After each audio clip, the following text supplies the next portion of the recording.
trebui să votați unul cu altul pe durata producției.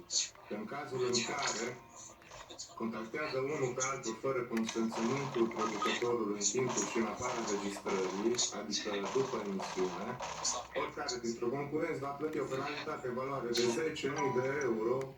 Băi, ești nebun, 10.000 de euro. Păi, unor normal trebuie să-și vândă casa să plătească așa ceva. Iar această penalizare nu este sorbitantă, nu este ei. Mă duc o zi la sapă și am făcut banii. Și nu va fi redus, adică nu o să fie mai puțin, 10.000 de euro. Deci, absolut toți concurenții au făcut asta, niciunul dintre ei nu a plătit asta. Cât de mult respectă producătorii acest contract? Zero. Cred că este doar unul din paragraf care îl respectă, la dinainte este al doilea. Eu am luat aici doar câteva în care voi puteți să vă documentați să vedeți că chiar este așa. Paragraful 7.1. Concurentul este de acord, declară și înțelege că va respecta întreaga echipă de filmare, echipa tehnică, ceilalți concurenți, gazda de emisiuni, invita și alte terțe persoane pe întreaga sa ședere în casă. Nu va insulta, nu va amenința sau folosi limbaj neadecvat față de oricine pe durată și în afara sesiunilor de filmare. Nu va acționa într-un mod în care să amenințe orice persoană din producție. Astfel, va fi descalificat în producție și va fi obligat să plătească oricare și toate daunele. Va fi de asemenea obligat să plătească penalitățile stabilite în prezentul, adică de la 10 la 30.000 de euro, cam pe acolo. De la o zi sau la 3 zile de sapă, înțelegeți, nu? Câte amenințări au fost în casa aia? Câtă agresivitate? Câte bătăi au fost? Câte jigniri au fost? Au respectat ăștia de la producție acest paragraf? Nu. Este al treilea. Sunt 36 de pagini din care în jur de, nu știu, în jur de 50-60 de clauzele, din care jumătate din ele nu au fost respectate. Astea sunt unele care puteți să vă informați, puteți să intrați, cum am zis mai devreme, pe canalul de YouTube al lui Rea și Tina și o să vedeți că ele au și probele în care vă pot dovedi că acești concurenți au jignit, au fost agresivi, s-au bătut, bine, asta o vedeți și prin videoclipurile lor. Sau s-au văzut în afara emisiunii, s-au sunat, au vorbit prin mesaje, la telefon, pe WhatsApp, oriunde. Paragraful 6.5. În cazul în care concurentul este retras sau eliminat din emisiune, cum a fost eu, eliminat, acesta va fi transportat de la adresa lui prin mijloacele de producător. Cheltuielile de cazare vor fi plătite de producător. Da, le-ați plătit. Alte cheltuieli pentru telefonul și servicii de transport special vor fi reflectate asupra concurenței. Mie mi-au zis că-mi plătesc și transportul de la Sibiu la București. Bine, nu mi-au dat banii, am văzut și nici nu o să-i văd până acum, înțelegeți? Deci contract scrie că mie trebuie să-mi dea 250 de euro pe săptămână, din care am primit doar 100 de euro când am fost acolo la ei după emisiune și după aia, pa, du-te acasă. Deci poate da, pe costurile de transport în contract scrie că nu mi le plătesc ei, mi le plătesc singur, adică Sibiu-București. Ok.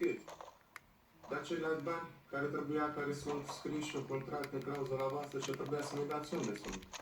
De 2 luni de zile am vorbit cu ei, am avut probleme cu banca de 2 luni de zile și că stai liniștit că nimeni nu a primit banii. Făcut să stau liniștit, și mai grav, au zis că nimeni n-a primit banii. Păi cum funcționează asta? De 2 luni aveți probleme cu banca? Pe rezolvați, pe dragilor.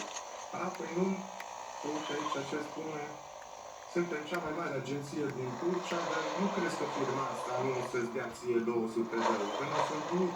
Păi nu 200 de euro, 1000 de euro la mult de 2000 de euro la ăla, toți concurenții sunt câteva de euro. Unde sunt? Și că îmi spune ăsta că dacă nu mi-ai spus nimic, nu puteam să rezolvăm. Păi dacă voi aveți probleme cu banca și eu de spus, v-am spus, uite aici. Vedeți? Le-am scris. Primul mesaj, SIN.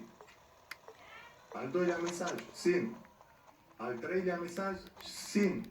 După ce le-am zis că le dau în judecată, după cum vedeți. Vă dau în judecată pentru că ei sunt obligați să-mi trimită copia contractului. Nu au vrut să-mi trimită contractul, oameni. Le-am trimis cam după o săptămână.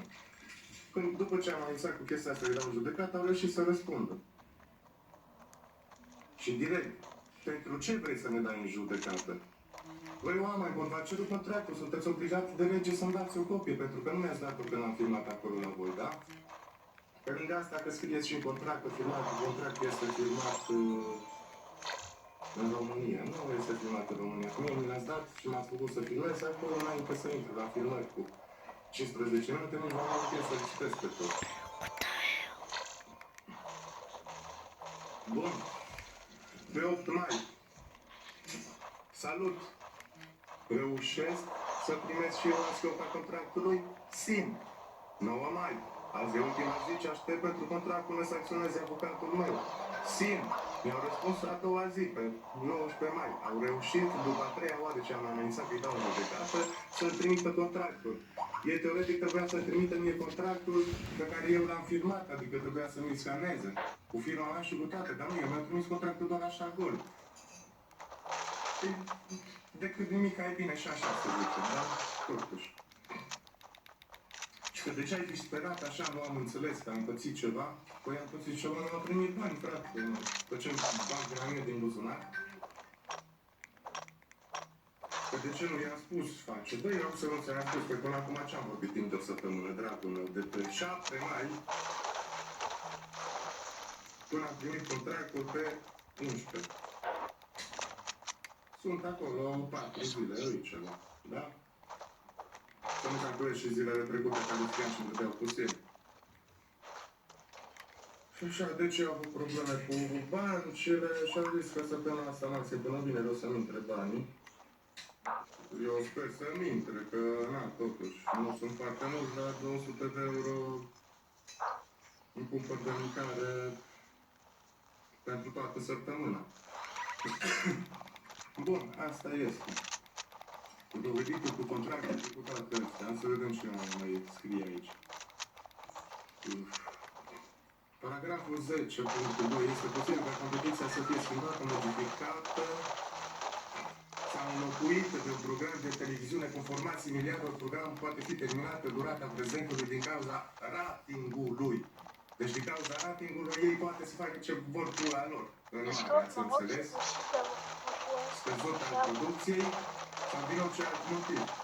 Un format al competiției, ori formatul și conținutul programului înlocuitor, precum și dacă concurentul va participa sau nu în acest nou format sau program, va fi la discreția producătorului, adică producția face ce vrea ea, teoretic și practic. Concurentul este de acord, declară și înțelege că cazul în care producția este anulată de la difuzare sau modificată, acesta nu va solicita drepturile bănești, plată sau compensație în orice mod. Adică, pe lângă faptul că asta e mai și încă o clauzulă care nu am pus aici pentru că m-a zăpăcit, trebuie să citesc 36 de pagini, în care scriu că noi, practic, dacă suntem acolo, dacă puțin ceva sau așa, nu avem nici o sigură. Adică ei doar în cură, ne cheamă salvare și restul ne ocupăm noi, ne plătim noi spitalizare și tot ce se petrece acolo, da? Adică ei au făcut contractul ăsta încât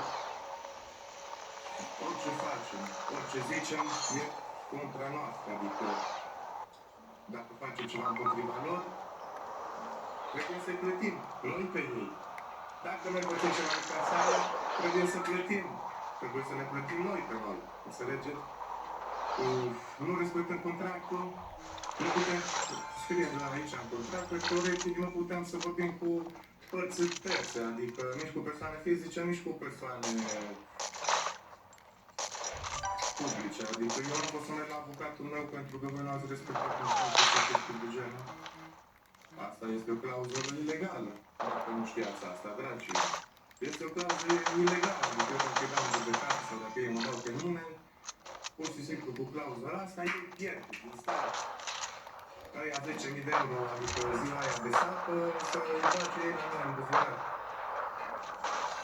Pentru clauzul aia, să nu numărăm și toate clauzele astea, pentru care ei trebuie să plătească concurență, înțelegeți? Că degeaba voi faceți un contract încât să fie totul contra noastră, după concurenților, pentru că este ilegal. Adică aveți să apuneți clauzele care sunt ilegale, față de lege, nu puteți să puneți clauzele astea, deci ce faceți? Să la subiect, deci și cu contractul și cu ăstea, deci ăstea sunt probe care confirmă